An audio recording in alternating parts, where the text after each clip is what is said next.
स्वर्गीय जगन्नाथ महतो की धर्म पत्नी बेबी देवी 3 जुलाई सोमवार यानी आज के दिन शपथ ग्रहण समारोह में शामिल होने जा रही हैं और वो शपथ लेंगी 11वें मंत्री के तौर पर हेमंत सोरेन कैबिनेट में काम करेंगी। जाहिर सी बात है, न सिर्फ सरकार के लिहाज से बल्कि तमाम झारखंड के लिहाज से देखें तो आज का दिन जो बेहद महत्वपूर्ण है, क्योंकि बहुत दिनों से ये इंतजार था कि दो मंत्री पद जो है कैबिनेट में खाली है वो कब भरा जाएगा। अल्टीमेटली 11वें मंत्री के तौर पर बेबी देवी को मौका मिला है। आपको पता है कि जिस तरह से मधुपुर में पहले मंत्री पद से हफीजुल हसन को नवाजा जाता है, उसके बाद वो चुनाव लड़ते हैं, ठीक उसी फॉर्मेट में डुमरी में भी जेएमएम ने किस्मत आजमाने की कोशिश की है और उनको ये लगता है कि अगर मंत्री पद पहले दे दिया जाए तो कहीं न कहीं पार्टी को और सरकार को इसको इससे फायदा होगा। अब बड़ा और अहम सवाल ये है कि बेबी देवी को किस तरह से कामकाज संभालेंगी, उसका झारखंड की राजनीति में क्या असर पड़ेगा, 2024 के चुनाव में क्या असर पड़ेगा और ओवरऑल यूपीए के गठबंधन में क्या असर पड़ेगा। इन तमाम विषयों पर बात करने के लिए हमारे साथ मौजूद है हमारे सहयोगी मदन। झूमेंगे घूमेंगे गाएंगे हम, वाइल्ड वादी वाटर पार्क जाएंगे हम। झूमेंगे घूमेंगे गाएंगे हम, वाइल्ड वादी वाटर पार्क जाएंगे हम। वाटर पार्क में फुल ऑन फन करेंगे, फैमिली संग वाइल्ड वादी चलेंगे। वाइल्ड वादी एंड अम्यूजमेंट वाटर पार्क एक नए अवतार में, तो तैयार हो जाइए वाइल्ड वादी में अनलिमिटेड मस्ती के लिए। यहाँ लॉकर और कॉस्ट्यूम का कोई चार्ज नहीं, साथ ही 33 फीट की हाइट से मल्टी लेन और बर्ड पार्क का भी ले फुल मजा। वाइल्ड वादी अम्यूजमेंट वाटर पार्क, हजाम, रांची। क्योंकि बेबी देवी के नाम पर मोहर लगने के बाद पहले से आ रही थी, हालांकि बीच में ये बातें थी कि उनके सुपुत्र को मौका मिलेगा, लेकिन एज को लेकर कुछ फैक्टर आ गया था। अब क्या कुछ जानकारी मिल पा रही है? बिल्कुल, देखिए अब से थोड़ी देर पहले वो अपने घर से भी निकल चुके हैं, जो डुमरी से वो अब रांची के लिए रवाना हो गई हैं और थोड़ी देर बाद वो रांची पहुंच भी जाएंगे और 12:30 बजे वो शपथ जो है ले लेंगे। तो ये हम कह सकते हैं कि झारखंड में फिर दोबारा ये तस्वीर देखने को मिला कि उपचुनाव से पहले जो है पहले मंत्री पद दिया जाता है, फिर चुनावी मैदान में उतारा जाता है और फिर वो चुनाव जीतते हैं। तो ऐसे में हम कह सकते हैं कि अब सीधे तौर पर जो विपक्ष है वो आरोप लगा रही है कि ये चुनावी मंत्री हैं। मधुपुर में भी आपने देखा कि किस तरह से हफीजुल हसन को पहले मंत्री बनाया गया और फिर चुनाव जीता गया।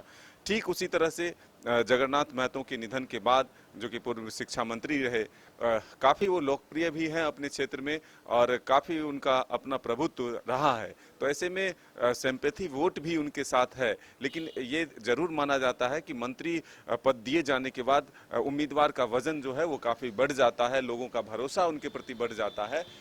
इस वजह से सरकार जो है यह रिस्क नहीं लेना चाहती कि जब 2024 में विधानसभा चुनाव होने हैं, लोकसभा चुनाव होने हैं, उससे पहले किसी तरह से सरकार के इमेज पर कोई असर पड़े। तो जिस तरह से आपने देखा कि रामगढ़ के उपचुनाव में एनडीए को जीत मिली और यूपीए को हार का सामना करना पड़ा। अब एक आरोप ये भी लग रहा है वर्तमान सरकार पर कि ये जो है सिर्फ पक्षपात करती है, यानी कि जेएमएम के उम्मीदवार जहां होते हैं वहां मंत्री बना देते हैं, लेकिन रामगढ़ के चुनाव जब होते हैं तो कांग्रेस के उम्मीदवार होते हैं तो फिर वहां मंत्री नहीं बनाते हैं।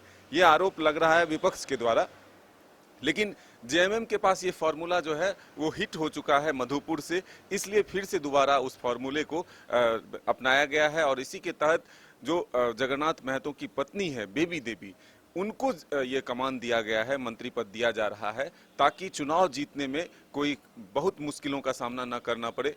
हालांकि टक्कर जो है वो सीधे तौर पर आप अगर देखें तो बीजेपी और आजसू का ये दावा है। जी, मैं वहीं पर आ रहा था, क्योंकि युद्ध बात हुई यूपीए की, एनडीए की तरफ से डुमरी बाई इलेक्शन को लेकर क्या कुछ तैयारी है? अभी बहुत अस्पष्ट बातें सामने आ रही हैं, सीधी तस्वीर नहीं है, लेकिन ये माना जा रहा है कि आजसू की जो पूर्व उम्मीदवार रही हैं 2019 की उम्मीदवार शोभा देवी के नाम पर मोहर लग सकती है, लेकिन ऑफिशियल कंफर्मेशन का इंतजार करने की जरूरत है। आजसू की तरफ से उम्मीदवार उतारने की बात है, तो क्या ये महिला टू महिला ये कंटेस्ट जो है वो कांटे की होगी? बिल्कुल, देखिए अगर आप देखें तो वोट की समीकरण वही हम बता रहे थे कि बीजेपी और आजसू का दावा है कि ये चुनाव जो है पिछली बार भी हम लोगों ने जीत लिया था, कि 72,000 के करीब वोट जो है इन दोनों पार्टियों को अगर जोड़ दें बीजेपी और आजसू को तो वो प्राप्त हुआ था और वहीं 71,000 कुछ वोट जगन्नाथ महतो को प्राप्त हुए थे, तो उससे उनकी जीत हुई थी। तो ये आंकड़े जो है वो बीजेपी और आजसू के लिए बहुत ही सुखद है और वो इसी को लेकर के दावा कर रहे हैं कि ये जो चुनाव है वो हम सब जीतेंगे। और बीजेपी और आजसू का जो गठबंधन हुआ है और जिस तरह से रामगढ़ के उपचुनाव को उन लोगों ने जीता है, उससे उनके भी मनोबल बढ़े हुए हैं। अब देखना होगा कि ये छात्र जो नए दल बना करके आ रहे हैं चुनावी मैदान में, वो किसका वोट काटते हैं और वो कितना नुकसान पहुंचाते हैं, किस दल को पहुंचाते हैं, ये देखने वाली बात है। जाहिर सी बात है, चूंकि जो डुमरी का विधानसभा क्षेत्र है वो उसमें महतो समाज यानी कुड़मी समाज की बहुलता है और लिहाजा वो वहाँ से फैक्टर रहे हैं। और जगन्नाथ महतो जिस समाज से आते हैं वो समाज भी कुड़मी समाज में आता है और ये माना जा रहा है कि सुदेश महतो जो है उम्मीदवार भी उसी समाज से देंगे। तो जाहिर सी बात है, अगर सामाजिक समीकरण के दृष्टिकोण से आप देखें तो ये कहीं ना कहीं कांटे का टक्कर होने की बात कही जा रही है। लेकिन बड़ा और अहम सवाल ये है कि सिंपैथी वोट जो है वो कहीं ना कहीं जगन्नाथ महतो परिवार की तरफ नजर आता है और ये कहीं ना कहीं उनका जो होल्ड रहा है, उनकी जो ज़मीनी ताकत रही है वो कहीं ना कहीं काम आ सकता है। लेकिन बेबी देवी घरेलू हैं और अभी तक घर के कामकाज को देखती रही हैं, पति देव के कामकाज को समझती थी, लेकिन वो सार्वजनिक जीवन में अब तक नहीं आई थी। लेकिन अब मंत्री पद के संभालने के बाद वो मंत्री के तौर पर सार्वजनिक जीवन में प्योरली विशुद्ध रूप से राजनीतिक जीवन में प्रवेश करेंगे, किस तरह परफॉर्म करेंगे ये देखने की बात होगी। और जाहिर सी बात है, फिर उनको करीबन 1.5 साल के बाद फिर से चुनावी मैदान में जाना पड़ेगा और उसके बाद फिर 2024 का मैंडेट हासिल करना पड़ेगा। तो एक लंबा सफर उनके लिए भी होने वाला है और 1-1.5 साल में उनको बहुत कुछ साबित भी करना होगा।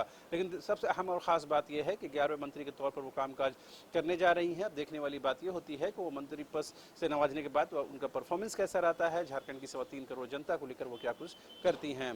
कैमरामैन विकास के साथ रांची से न्यूज़ बाय स्कोप के लिए शहनवाज।